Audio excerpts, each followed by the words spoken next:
Amém, irmãos. Pai do Senhor a todos.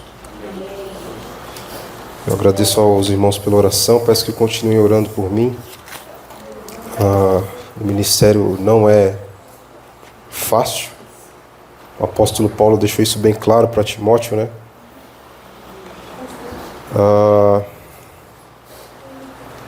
E a gente segue avançando. Não fomos chamados para nos esconder, não fomos chamados para ficar parados, mas fomos chamados para lutar uma guerra, irmãos, que só vai acabar na volta do nosso general. E eu mandei uma mensagem no WhatsApp da igreja, preparando os irmãos, e de fato eu preciso que vocês estejam preparados, porque hoje o culto ele vai ser um pouquinho diferente, nada que os irmãos achem absurdo, mas inclusive eu vou pedir para o grupo de louvor tomar o seu lugar junto com a igreja. A gente vai louvar ao Senhor daqui a pouco. Eu já há um tempo, irmãos, eu tenho me preparado para trazer essa mensagem aos irmãos. A minha ideia, o meu plano era trazer isso em 3 cultos diferentes, tá? Só que nesse final de semana, quando eu sentei para escrever, e eu costumo escrever os meus sermões, tem um monte de sermão escrito, esse daqui tem algumas páginas a mais. Quando eu sentei para escrever, irmãos, o Senhor falou ao meu coração que eu deveria trazer esse sermão em um dia apenas. Eu peço que os irmãos se preparem, porque a gente vai ouvir bastante hoje. É praticamente o culto inteiro de pregação. Eu não sei qual é a programação das escolinhas hoje, né? Mas eu peço que as irmãs da escolinha fiquem à vontade para ficarem aqui, para as crianças também ouvirem. Tudo bem? Amém. Romanos capítulo 3, versículo 23 ao 28. Pode sentar, se quiser. Daqui a pouco eu chamo vocês.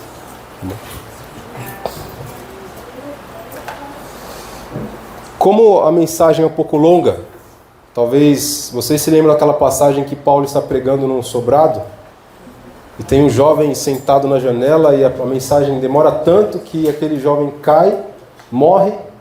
O apóstolo Paulo ora por ele, ele ressuscita. Eu espero que ninguém morra de tédio hoje. Tá, mas a mensagem, irmãos, eu penso que é a mensagem mais importante da igreja cristã. Se nós formos jogar a Bíblia fora e sobrar o que nós vamos falar hoje, talvez seja a mensagem mais importante da Escritura Sagrada no todo. Romanos capítulo 3, versículo 23. O texto diz o seguinte: porque todos pecaram e destituídos estão da glória de Deus, sendo justificados gratuitamente pela sua graça, pela redenção que há em Jesus Cristo, ao qual Deus propôs para propiciação pela fé no seu sangue, para demonstrar a sua justiça pela remissão dos pecados dantes cometidos, sob a paciência de Deus. Mas para a demonstração da sua justiça neste tempo presente, para que ele seja justo e justificador daquele que tem fé em Jesus. Onde está logo a jactância? Ela é excluída. Por qual lei? Das obras? Não, mas pela lei da fé. Concluímos, pois, que o homem é justificado pela fé, sem as obras da lei. Crianças, fiquem em paz, porque eu sei que vocês não entenderam muitas palavras do que eu falei, mas eu vou explicar. Tá bom? Você sabe o que é propiciação, Sofia? Sabe o que é jactância? Não? Vocês sabem, não? Tá bom. A gente vai aprender hoje. Irmãos, já faz um tempo, como eu disse para vocês, que Deus me direcionou para falar de alguns fundamentos da doutrina cristã. Vocês lembram? Eu já falei sobre graça. Eu já falei... E a graça, ela é importante para uma caminhada consistente cristã, né? Eu já falei sobre liberdade. Vocês lembram lá? E a liberdade, ela tem um paradoxo, porque Jesus, ao tempo que Ele nos liberta do pecado, Ele nos torna escravos de Deus. Lembram lá? É uma liberdade paradoxal. E hoje eu vou falar com vocês, irmãos, sobre um assunto importantíssimo para a nossa fé. Eu penso, irmãos, e não só eu, mas alguns outros homens, que a igreja cristã tem caminhado capengando, tropeçando, fraca, porque essa mensagem não tem sido mais pregada. E eu quero, antes de começar, orar ao Senhor, porque o nosso coração precisa de preparo para ouvir. Curvem sua cabeça. Senhor Deus, estamos aqui mais uma vez para ouvir Tua palavra. Hoje eu obedeço a Tua voz, o Teu chamado, o Teu querer, e eu sei que o Senhor tem um propósito com isso. Que o coração da Sua igreja, Deus, seja terra boa agora. Eu estou aqui para lançar sementes, Senhor. As sementes são Tuas. A terra, Deus, eu te peço, prepara para que ela dê fruto. E no nome de Jesus, edifica a Tua igreja com o que vamos ouvir hoje. Fortaleça a Tua igreja, porque não é uma mensagem fácil de ouvir, mas necessária. No nome de Jesus, me conduza até o final. Amém. O fundamento que eu vou falar hoje para vocês, irmãos, ele tem a ver com o Evangelho propriamente dito. Talvez a gente tenha o costume de dizer que somos evangélicos, que somos cristãos, mas sabemos de fato explicar o que é o Evangelho?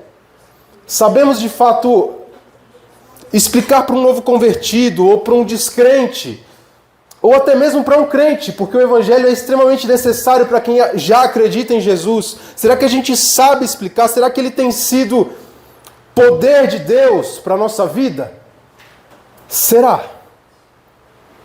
Será? Porque todo o resto, irmãos, é resto frente a essa mensagem. E essa mensagem, ela precisa agir. Ela tem que ser aquele fogo. Sabe quando a gente coloca aquela água para ferver no fogo, para fazer o café? E a gente percebe que o fogo ele começa a esquentar a água e a água começa a borbulhar e começa a ferver. Essa mensagem é o fogo que ferve a nossa vida. E aí alguém pode me perguntar, mas a gente já não é crente, irmão? A gente já não acredita no Evangelho? Já não cremos em toda essa história? Mas será que a gente acredita de verdade? Porque não é uma mensagem fácil. E vocês vão entender o porquê. Talvez até a metade da mensagem vocês vão estar furiosos comigo ou temerosos. Mas a gente vai seguir até o final. Porque fiel é aquele que nos chamou. Não existe assunto mais importante, irmãos, para descrentes, para crentes. Se nossas vidas estão fracas, se o desânimo nos toma, se temos muitos objetivos e pouca força para cumprir esses objetivos, se a gente insiste, irmão, em destratar um próximo, se insistimos em tratar mal, sabe aquela virada de olho, de desdém? Se a gente insiste em agir dessa forma, se a gente insiste em se vitimizar quando as pessoas nos tratam mal,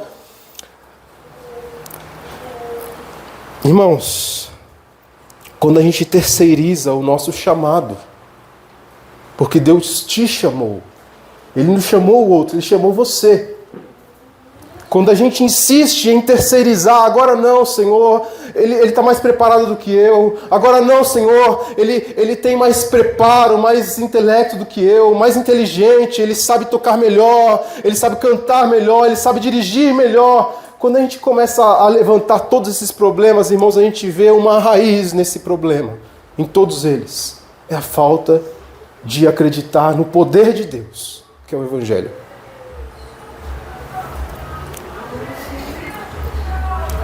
Eu queria saber com os irmãos, se um novo convertido hoje chegar em você, se um descrente hoje chegar em você, como chegaram um tempo atrás em mim, e perguntar sobre o que é o Evangelho, você sabe com propriedade explicar para essa pessoa?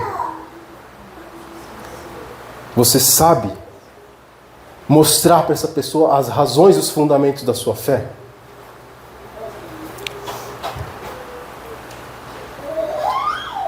O apóstolo Paulo ele diz em Romanos capítulo 1, versículo 16: eu não me envergonho do Evangelho de Cristo, pois ele é o poder de Deus para a salvação de todo aquele que crê, primeiro do judeu, também do grego. Observem, o apóstolo Paulo, ele não está dizendo que o Evangelho é poder de Deus para quem não crê. O Evangelho é poder de Deus para quem está começando a crer. O Evangelho é poder de Deus para quem já crê. Em outras palavras, irmãos, a gente precisa entender que essa mensagem que vai ser dita aqui hoje, ela é o poder de Deus para continuar salvando, não só para salvar, dar o start final, mas para continuar gerando em nós essa vida plena que nós acreditamos que só Jesus pode dar. Ele continua, e a Bíblia fala que ele é fiel para cumprir, e ele vai finalizar a obra que ele terminou, que ele começou. Amém? Primeira característica, irmãos, que eu quero falar com vocês, primeiro ponto que a gente precisa entender, e não vai ser fácil, é falar sobre pecado. Evangelho não existe se a gente não falar de pecado. Você sabe o que é pecado, Rafa? O que é pecado?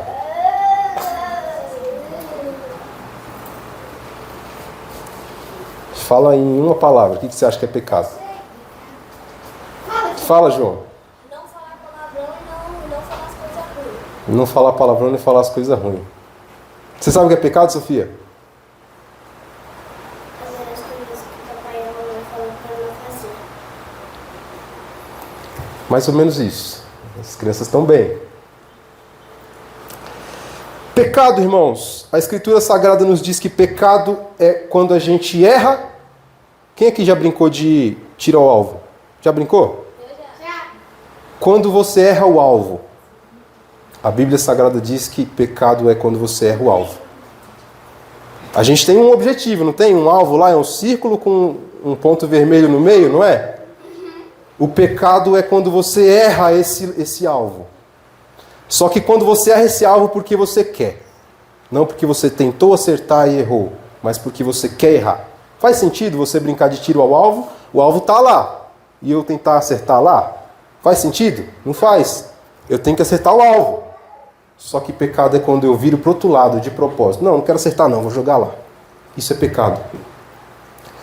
Quando o papai do céu diz para você fazer uma coisa e propositalmente, por minha própria vontade, eu faço outra de propósito para entristecer o papai do céu. Isso é pecado. Amém, igreja?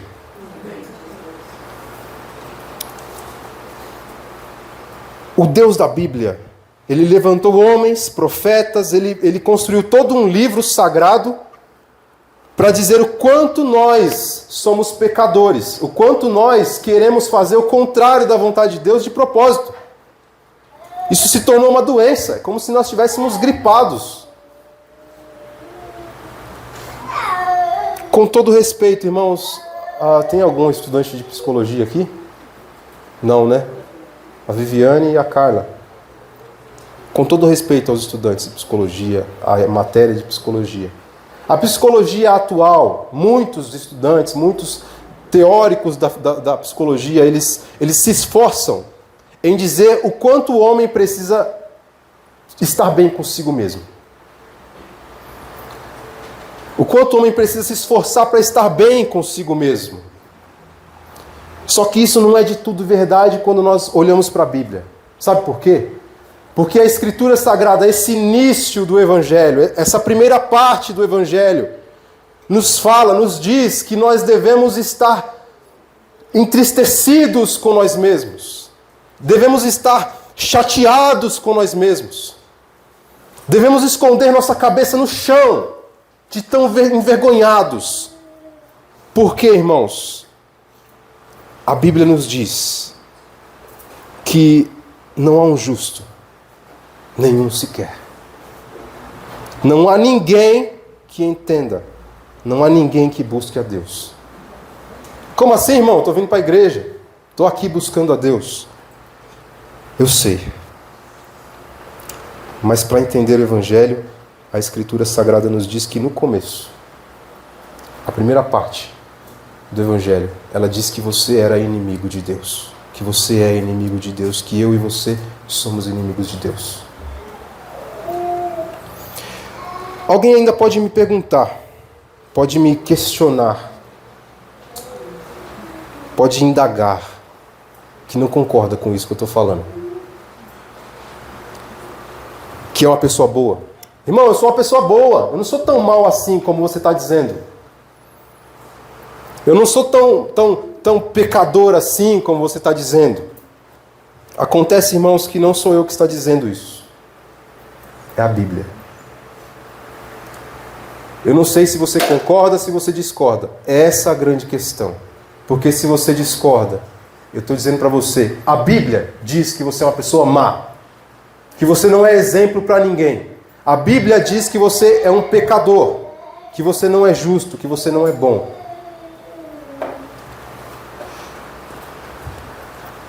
E, irmãos, eu vou dizer para vocês que não basta, você não precisa ter uma vida constante de erros, de pecados, para Deus falar você é pecador, não. Adão, ele pecou quantas vezes? Uma única vez. Um único erro ele cometeu. Para que Deus violasse, para que Deus tirasse, arrancasse ele do jardim.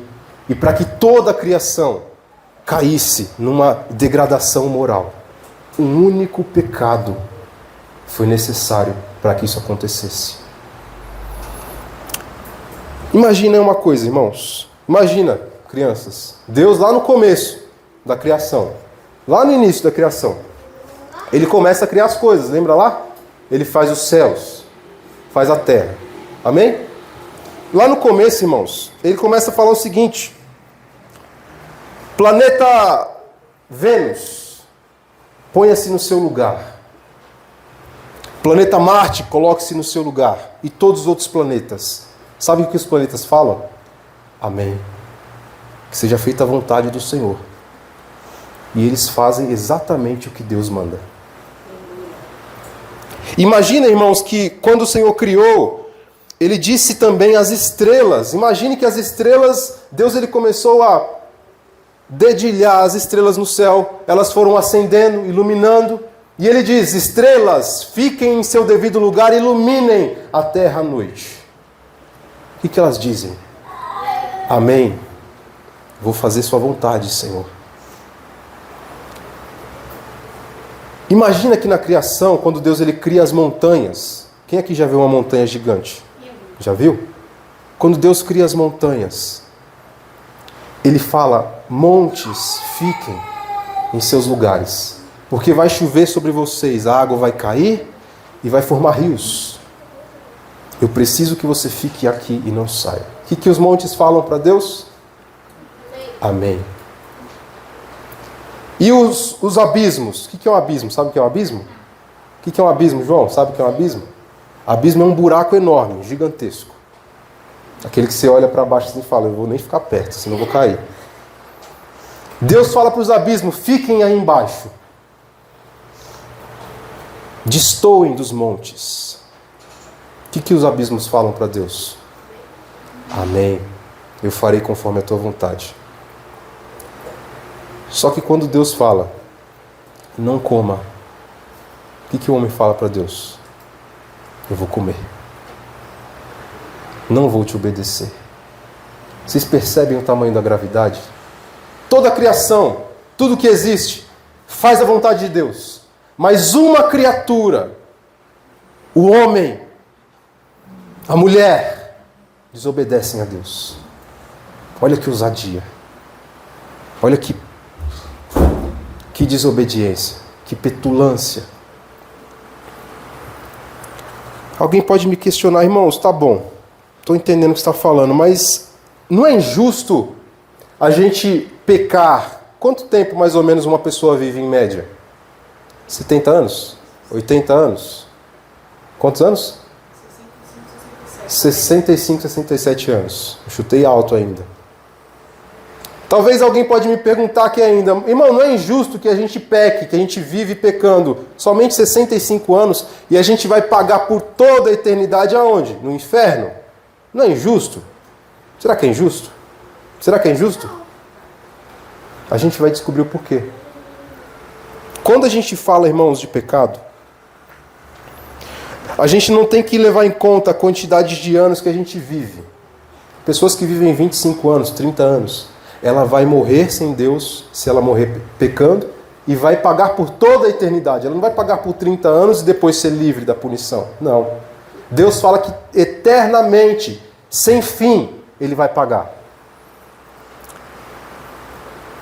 Por que isso, irmãos? Porque não é a quantidade de tempo, mas é contra quem? Contra quem nós pecamos? Quando você mente para sua mãe, ô Rafa, já mentiu para sua mãe? Seja sincero. Uma mentirinha assim pequena. Já? Quando você mente para sua mãe, você acha que você está pecando contra ela? Você está pecando contra quem? Contra Deus. Imagina, irmãos, que a gente está passando numa ponte. Eu sou um criminoso, eu sou um ladrão, tá? Sou um ladrão. Estou passando debaixo de uma ponte e eu vejo que tem um mendigo lá que ele está com a camisa do Corinthians. Eu sou corintiano. A camisa do Corinthians oficial, olha. Eu estou querendo uma camisa oficial. Quem quiser me dar aí, eu estou aceitando. E eu pego aquela camisa. Está estendida no varalzinho dele debaixo da ponte lá. Eu pego, sem ele perceber. Será que a polícia vai atrás de mim? Será? E se eu roubo essa mesma camisa da casa do presidente da República? Aí o buraco fica mais embaixo, né? E se eu assassino o filho do presidente? Com certeza, irmãos, a Polícia Federal vai bater na minha porta. Eles vão investigar e vão achar. Em outras palavras, o que eu estou dizendo é o seguinte, que de acordo com a dignidade da pessoa, com o padrão social da pessoa, eu vou pagar mais caro. Talvez o mendigo lá nem vai dar falta. Talvez ele dê falta, mas ele vai contar para um amigo dele, vai para a polícia não vai nem ouvir. Agora, se o presidente da República disser que eu assassinei o filho dele, eu estou ferrado. Por que isso, irmãos? Estou dizendo isso porque quando a gente entende que a gente peca contra Deus, e Ele é um Deus eterno, Ele é um Deus puro, Ele é um Deus justo, eu vou pagar por esse único pecado, por toda a eternidade. Porque Deus, Ele é eterno. Amém? Eu preciso frisar, irmãos, destacar aqui que mesmo que você não tenha intenção de pecar contra Deus, esse pecado ofende a Deus. Eu dei esse exemplo em casa há um tempo atrás. Imagine uma parede branca. Imagine que essa parede aqui é branca. E você vem com um lápis de escrever e pincela essa parede. Essa parede vai deixar de ser pura, não vai? Não vai? Um risquinho só. É mais ou menos isso. O pecado é mais ou menos isso. Imagina que nós, intencionalmente, não temos a intenção de sujar Deus, mas o nosso mínimo pecado é esse pontinho que a gente direciona para a pureza de Deus. E Ele se ofende com isso. mais minúscula mentira que a filha conta para a mãe, que a mãe conta para a filha, que o pai conta para o filho, isso ofende a Deus de forma eterna, porque Deus ele é eterno. Muito bem, João. A Bíblia Sagrada diz o seguinte, em Salmo 51. Porque eu conheço as minhas transgressões e o meu pecado está sempre diante de mim. Contra ti somente pequei. Davi está confessando aqui o pecado que ele teve com Batseba. Ele está confessando aqui o pecado que ele teve com o seu amigo Urias. Mandou para frente da batalha, matou aquele homem. E aqui ele está dizendo, eu não pequei contra Batseba. Eu não pequei contra Urias. Eu pequei contra Deus. Alguém ainda, irmãos, pode me questionar, depois de toda essa explicação, que não é assim que ela crê. Não é assim que eu creio, irmãos. Eu não creio nisso. Eu não creio nesse peso todo de pecado. Eu não creio. Só que a Escritura Sagrada insiste em nos dizer, Romanos 3, 23, todos pecaram e destituídos estão da glória de Deus. Isso é o que a Bíblia diz. Não é eu que estou dizendo. É o que a Bíblia diz. Ela encerra, irmãos, e eu estou finalizando a primeira parte aqui, ela encerra todos, eu e você, num único buraco. Inclusive as crianças. Num único buraco. Num único abismo. Numa única fossa. Que fossa é essa? Todos vocês pecaram. Todos vocês são maus perante Deus. Todos vocês são maus diante de Deus. Vamos louvar ao Senhor?